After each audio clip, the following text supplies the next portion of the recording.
কেমন আছো আমার প্রিয় দ্বাদশ শ্রেণীর ছাত্র বোন ও ভাইয়েরা? আশা করছি তোমরা অনেক অনেক ভালো আছো। আজকে আমরা তোমাদের ইতিহাসের প্রথম অধ্যায়ের মহাবিদ্রোহ অধ্যায়ের পঞ্চম ক্লাস আলোচনা করব। মানে এর আগে আমি ইউটিউবে 4টি ক্লাস আপলোড করেছি, আর আমরা প্রথমে একটা থিওরি ক্লাস অর্থাৎ কনসেপ্টের ক্লাস বুঝিয়ে দিই, তার উপরে আমি নোট দিয়ে দিই অফলাইনের ব্যাচের মতো। তো তোমাদের এভাবে 4টি ক্লাস করানো হয়েছে, সেখানে আমি নোট এবং বুঝিয়ে দিয়েছি। যারা তোমরা সেই ক্লাসগুলো করোনি সেই ক্লাসগুলো করবে, তারপরে এই নোটটা লিখবে। এটা তোমরা খাতায় অবশ্যই খাতা কলম নিয়ে রেডি রাখো। খাতায় এটা 3 নাম্বার নোট লিখবে। এর আগে 2টা নোট দেওয়া হয়েছে আর জিনিসগুলো বুঝিয়ে দেওয়া হয়েছে। তো চলো আজকে 3 নম্বর প্রশ্নের আনসার লেখা যাক।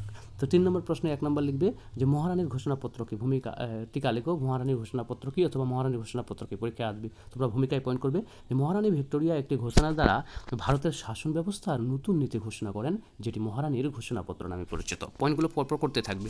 তারপরে পয়েন্ট ঘোষণার তারিখ লিখবে 1 নভেম্বর 1858 সাল। ঘোষণার স্থান মনে রাখবে এলাহাবাদ।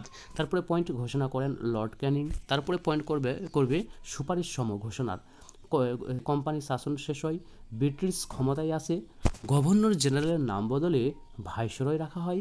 4 নম্বরে লিখবে সত্য বিলোপ নীতির অবসান হয়। 5 নম্বরে লিখবে দত্তকপুত্র গ্রহণের অধিকার মিলে। 6 নম্বরে লিখবে নতুন রাজ্য দখল করা হবে না বলা হয়। 7 নম্বরে সরকারি চাকরিতে ভারতীয় সুযোগের কথা বলা হয়। এটা আমার অফলাইন ব্যাচের কোনো এক স্টুডেন্টের লেখা, তাই লেখাগুলো যদি কোনো বুঝতে না পারো তাহলে কমেন্টে আমাকে বলবে, সেই লেখাটার মানে আমি তোমাকে বুঝিয়ে দেবো।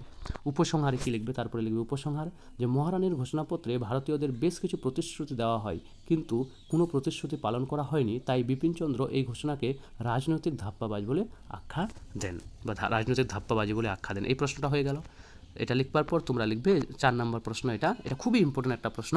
1857 খ্রিস্টাব্দে মহাবিদ্রোহে শিক্ষিত বাঙালি মধ্যবিত্ত শ্রেণী অংশগ্রহণ করেছিল কি? অথবা এই প্রশ্ন এইভাবে আসতে পারে যে 1857 সালে মহাবিদ্রোহের প্রতি শিক্ষিত বাঙালি সমাজের মনোভাব কেমন ছিল? সুন্দর করে আমি বুঝিয়ে দিয়েছি আগের ক্লাসে, সে ক্লাসে লিঙ্ক আমি ডিসক্রিপশনে দিয়ে রাখবো, অবশ্যই ক্লাসটা দেখবে।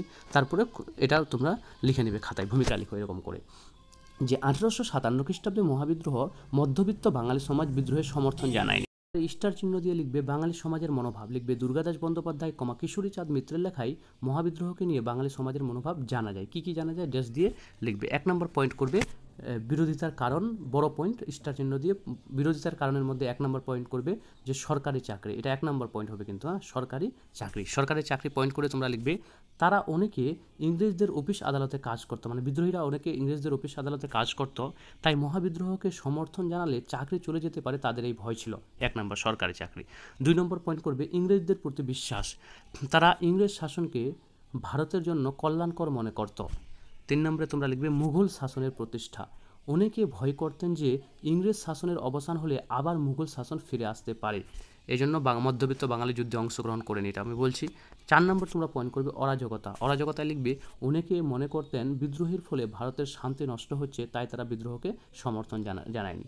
তো মধ্যবিত্ত বাঙালি সমাজ বেশ কয়েকটা কারণে আমাদের সমর্থন জানায়নি, তার মধ্যে এই কয়েকটা কারণ লিখছি, কারণ আমাদের 3 বা 4 নম্বরে শুধু লিখতে হবে। 1 নম্বর সরকারি চাকরি, 2 নম্বর ইংরেজদের প্রতি বিশ্বাস, 3 নম্বর দেখো যে মুঘল শাসনের প্রতিষ্ঠা, 4 নম্বরে আমরা লিখছি অরাজকতা।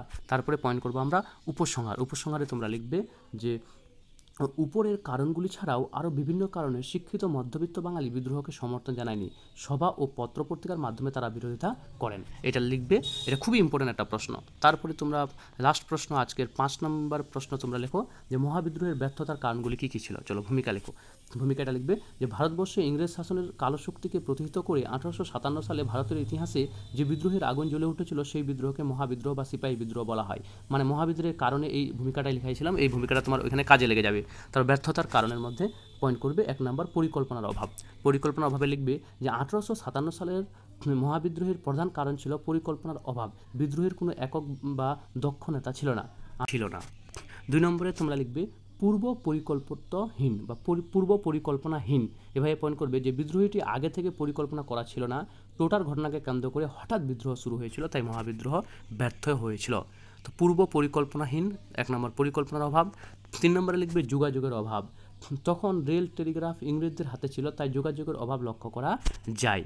4 নম্বরে তোমরা লিখবে আধুনিক অস্ত্রের অভাব, বিদ্রোহীদের কাছে পুরনো অস্ত্র ছিল কিন্তু ইংরেজদের কাছে ছিল আধুনিক অস্ত্র। 5 নম্বর তোমরা লিখবে যে সমর্থনের অভাব, শিক্ষিত বাঙালি মধ্যবিত্ত শ্রেণী বিদ্রোহকে সমর্থন জানায়নি, এই জন্য মহাবিদ্রোহ ব্যর্থতা হয়েছিল। 6 নম্বরে তোমরা লিখতে পারো দেশীয় রাজাদের অসহযোগিতা, বহু দেশীয় রাজা গোপনে গোপনে ইংরেজদের সাহায্য করেছিল, যেমন কাশ্মীরের রাজা গোপাল সিং। তো নিচে উপসংহার লিখলে লিখতে পারো যে এই সকল কারণে মহাবিদ্রোহ শেষ পর্যন্ত ব্যর্থতায় পর্যবেসিত হয়েছিল। তাই না, খুব কম করে আমাদের জিনিসগুলো জেনে রাখতে হবে, কারণ আমাদের ফেব্রুয়ারিতেই পরীক্ষা হওয়ার কথা। তো যাই হোক, এই প্রশ্নগুলো এইভাবে হলো। নেক্সট প্রশ্নগুলো আমরা আবার নেক্সট ক্লাসে তোমাদের জানিয়ে দিয়ে দেবো। তো এই 3টি প্রশ্ন তোমরা এখান থেকে রেডি করবে। কিছু বুঝতে না পারলে কমেন্টে অবশ্যই আমাকে জানাবে, আর বন্ধুদের মাঝে শেয়ার করার আর্জি রইল। Thank you so very much.